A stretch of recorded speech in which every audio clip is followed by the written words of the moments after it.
আর আমাদের যা লুটপাট করে দিচ্ছে ওগুলি লিল্লায় তাদের ভিক্ষা দিয়ে দিলাম।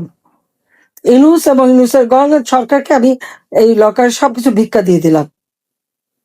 এখানে আমি, রেহানা, পুতুল, জয়, আমাদের সকলেরই উত্তরাধিকার সূত্রে প্রাপ্ত যা ছিল ওখানে আছে, আর শুধু পুতুলের বিয়ের কিছু গহনা ওখানে রাখা আছে। তো ওগুলো আমি জানি আমার ছেলে মেয়ে মানা করবে না, আমি সেগুলি ওদেরকে ভিক্ষা দিলাম। যে এই যে মানুষের উপর জুলুম অত্যাচার, এই অত্যাচারের হাত থেকে দেশকে মুক্ত করার জন্য এই ফ্যাসিস্ট খুনি জঙ্গি ইউনূসকে ক্ষমতার থেকে হটাতেই হবে।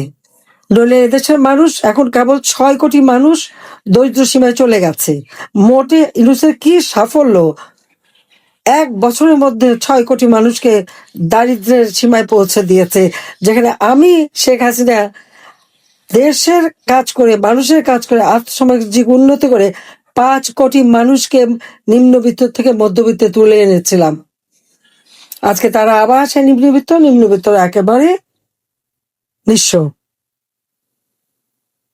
আমি তো হতদরিদ্র কেউ থাকবে না। মুজিব বর্ষে এটা আমাদের ছিল অঙ্গীকার, সেইভাবে লক্ষ লক্ষ প্রায় 8 লক্ষ পরিবারকে বিনা পয়সায় ঘর বাড়ি দিয়ে পুনর্বাসন করি। 4000 সেই 91 সালে ঘূর্ণিঝড়ে যারা ক্ষতিগ্রস্ত হয়ে ভাসমান বস্তি বানিয়ে কক্সবাজার ছিল, তাদেরকে আমরা সেই কুরু স্কুলে ফ্ল্যাট বানিয়ে বানিয়ে সেখানে তাদের পুনর্বাসন করেছি। যারা হরিজন তাদেরকে আমি ফ্ল্যাট বানিয়ে সেখানে তাদের পুনর্বাসন করেছি। কুষ্ঠরোগী তাদেরকে সেই আশ্রয় প্রকল্পে ঘর দিয়ে জীবন জীবিকার ব্যবস্থা করে দিয়েছি। হিজড়া, বেদে, কোনো শ্রেণী বাদ নেই, সবাইকে আমি পুনর্বাসন করে দিয়েছি। কিন্তু আমাদের তার এমনিতেও ঘর বাড়ি আমার নাই, তারপর যা আছে সবই পুড়িয়ে জ্বালিয়ে শেষ। দেশটাকে ধ্বংসের কিনারে নিয়ে গেছে।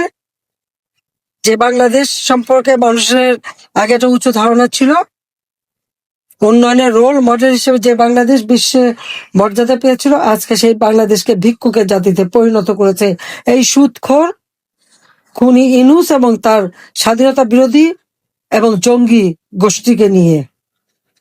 তার সাথে বিএনপি তো আছেই। তো বিএনপি তো এখন ওই যে ছাগলের 3 নম্বর বাচ্চা হয়ে গেছে।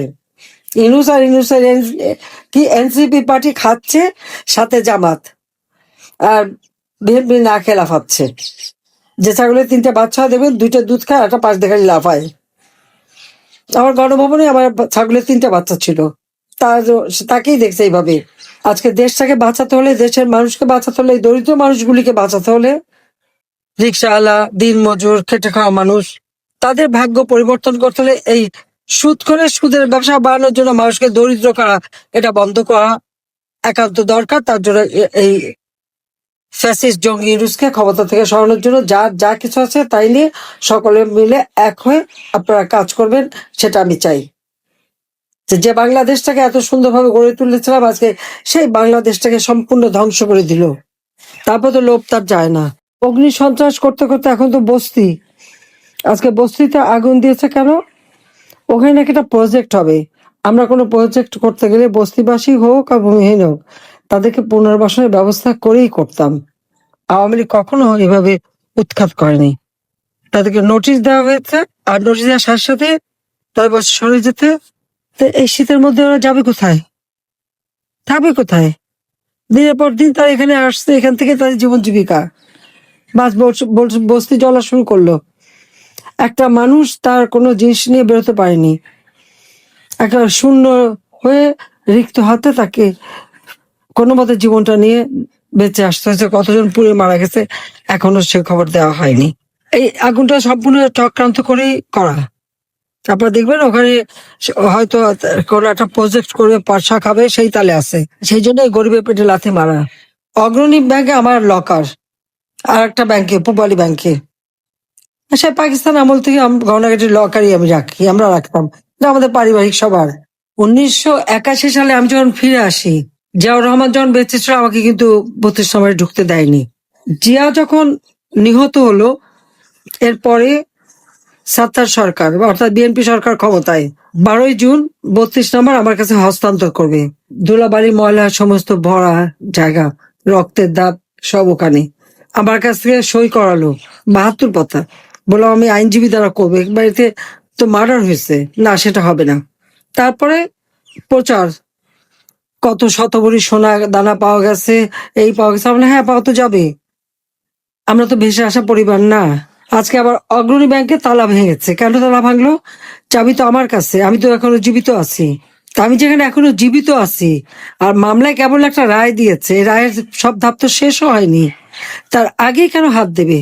এটা তো ডক্টর মোহাম্মদ ইউনূসের ব্যাংক ডাকাতি, সে লোক দিয়ে ব্যাংক ডাকাতি করছে, সেখান থেকে সব সোনা দানা বের করে এত ভরি। আমরা হ্যাঁ, ভরি তো থাকবেই। সেখানে আমার দাদি, নানি, আমার মা, কামালের বিয়ে হয়েছে, কামালের বউয়ের গহনা, জামালের বউয়ের গহনা, এমনকি পুতুলের বিয়ের পরে তার কিছু গহনা সবই তো ওখানে রাখা ছিল। তা আমাদের তো ছিল গহনা, আমরা তো অস্বীকার করি না। কিন্তু লকার ভেঙে সেগুলি বের করে এখন দেখানো, মানে তাদের কথা ভাবখানার জন্য প্রধানমন্ত্রী হওয়ার পরে আমি সব ওখানে রেখেছি। আমি চ্যালেঞ্জ দিচ্ছি যে প্রধানমন্ত্রী হওয়ার পরে কবে আমি অগ্রণী ব্যাংকে যে লকার খুলে এসেছি আর জিনিস রেখে এসেছি, সেই লগবুক বের করা হোক, দেখা হোক। আমার তো মনে পড়ে না যে আমি 96 সালে প্রধানমন্ত্রী হয়েছে প্রথম, সেই 96 সাল থেকে এ পর্যন্ত কোনোদিন অগ্রণী ব্যাংকে আমি যাইও নি, লকারও খুলিনি। কারণ এগুলি পারিবারিক ভাবে যা ছিল সব আমি রেখে দিয়েছিলাম ওইভাবে। আমার 2টা লকার ওখানে রাখা আছে, সেখানে যে জিনিসগুলি এই যারা আমার বাবাকে হত্যার পর এই বাড়ির সমস্ত জিনিস একটা, তারা একটা ইনভেন্টরি লিস্ট তৈরি করে, ওই লিস্টে যেগুলি তারা ভ্যালুয়েবল জিনিস মনে করেছে সেগুলি সব সিল করে বাক্স আমাকে দিয়ে দিয়েছিল। তা আমি সে কোথায় যাবো? আমার বাড়ি নাই, ঘর নাই, তো কিচ্ছু নাই টাকার। আমি লকার ভাড়া নিই, সেই লকারে যে সবকিছু ভেবে রেখে আসি। তারা আমাদের ঘর বাড়ি যা ছিল সব তো লুটপাট করে নিয়েছি। 32 নম্বর বাড়ি তো আমরা জনগণকে দান করে দিয়েছিলাম, সেটা প্রথমে আগুন দিল, তারপর লুট করে ভাঙলো বুলডোজার দিয়ে। অজয় সাহেবের একটা বাসা সুধা সদন, সেটাও লুট করলো, সেখানে আমাদের, হ্যাঁ সেখানে আমার অনেক গহনাগাটি ছিল, আমাদের সবারই ছিল, সেগুলিও লুটপাট, কাগজ পত্র যা কিছু ছিল সব শেষ। তারপর আগুনও দিল গণভবন, সব তো আমরা সব ফেলে দিয়েই তো চলে এসেছি। তো সেই গহনাগাটিগুলি দেখায় না কেন? সেগুলি কার পকেটে গেল? শুনছিলাম যে ইন্দু সাহেবের বড় মেয়ে নাকি এসেছিল, অনেক নাকি হীরার গহনা নিয়ে গেছে। তাহলে কি এগুলি আমাদের গুলি নিয়ে গেল নাকি? ইনুস তো নিজেও ঢুকেছিল ওই বাড়িতে সবাই মিলে, সেটা আমার প্রশ্ন। কিন্তু একটা লকার ভাঙতে গেলে, যে এখানে আমি এখনো জীবিত, চাবি আমার কাছে, পারমিশন ছাড়া এই লকারটা ভাঙে কিভাবে? আমাদের পারিবারিক একটা ঐতিহ্য আছে, এবং আমাদের অবশ্যই পারিবারিক সমস্ত সম্পদ নিশ্চয়ই ছিল, আছে। আমার নানির যত গহনাগাটি ছিল, এখন ওখানে সে গহনাগুলি দেখাক, অনেক পুরনো আমলের গহনা। এখন শুরু করছে যে ওখান থেকে নাকি সব নাকি ওখানে রেখে আসছি। সেখানে আমি সব দেশবাসীকে আপনাদের মাঝে বলতে চাই যে লাস্ট কবে গেছে আমি লকার খুলেছি আর কবে কি রেখেছি, ব্যাংকে কিন্তু ওগুলো হিসাব থাকে, সেটা দেখে যেন কথা বলে। তারা একের পর এক বাবা মা ভাই সব কেড়ে নিয়েছে, বাড়িঘর তাও নিয়ে নিয়েছে, নিয়ে যাক ওগুলি ফকরের দল। কিন্তু এই যে অপবাদ দেওয়া, এই অপবাদ দেওয়া কেন? আর এটার অপবাদ তো দিয়েছিল 40 দিন পর্যন্ত, জিয়া মারা পরে বই বাড়ি আমাকে হস্তান্তর করে প্রতিদিন টেলিভিশনে দেখাতো যে জিয়ার কিছুই ছিল না, ভাঙা সুটকেস, সেরা গেঞ্জি, আর আমাদের অনেক সম্পদ। আমি বলছি হ্যাঁ, আমার তো সম্পদ ছিল, আমার বিয়ের সময় তো শতভরি সোনার গহনা আমি পেয়েছি। এক চট্টগ্রামে আমাকে রিসিপশন দিয়েছে 1 বছর পরে, সেখানেও তো 50-60 ভরি সোনা আমাকে এবং হীরার সে সব উপহার দিয়েছে, গাড়ি উপহার দিয়েছে। আওয়ামী লীগ এটা করে। এদের অনিয়ম, অত্যাচার, অবিচার আজকে আমাদের গুলি নিয়েছে বস্তিবাসীদের সব সম্পদ যে আজকে পুড়িয়ে দিল। আমি এ পর্যন্ত যে কটা বস্তি খালি করছি প্রত্যেকের অল্টারনেটিভ জায়গা দিয়েছি। বস্তিবাসীদেরকে আমি ফ্ল্যাট বানিয়ে তাদেরকে ফ্ল্যাটে যে বস্তিতে যে ভাড়ায় থাকেন ওই ভাড়াই তারা দিতে পারবে। সেইভাবে প্রত্যেকটা পরিবারের জন্য আমি ফ্ল্যাট বানানোর কাজ শুরু করেছিলাম। 300 পরিবারকে অলরেডি ফ্ল্যাট ভাড়া দিয়েছিলাম। বাকি কেউ যদি সাপ্তাহিক ভাবে দিতে চায়, মাসিক ভাড়া দিতে চায় বা প্রতিদিনের ভাড়া, ব্যাংকে সেইভাবে ব্যবস্থা করে দিয়েছিলাম। আর আজকে বিনা নোটিশে কতগুলি মানুষকে একেবারে পথে বসিয়ে দিল, তাদের কান্না আহাজারি। যেখানে আমি যে প্রজেক্ট করছি প্রত্যেকটা জায়গায় ওখানে যারা থেকেছে তাদেরকে আলাদা বসবাসের ব্যবস্থা করে দিয়েছি।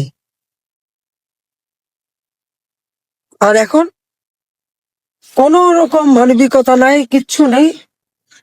এক একটা মানুষের সব সহায় সম্বল সবকিছু জ্বালিয়ে পুড়িয়ে সরকার করে শেষ করে দিচ্ছে। আমি এর তীব্র নিন্দা জানাই, প্রতিবাদ জানাই যে এইভাবে বস্তি ভাঙা তাদের ঠিক হয়নি। আগে তাদের পুনর্বাসনের ব্যবস্থা করতে হবে, তারপরে। সবাই ভালো থাকেন, সুস্থ থাকেন। খোদা হাফেজ। জয় বাংলা, জয় বঙ্গবন্ধু, বাংলাদেশ চিরজীবী হোক।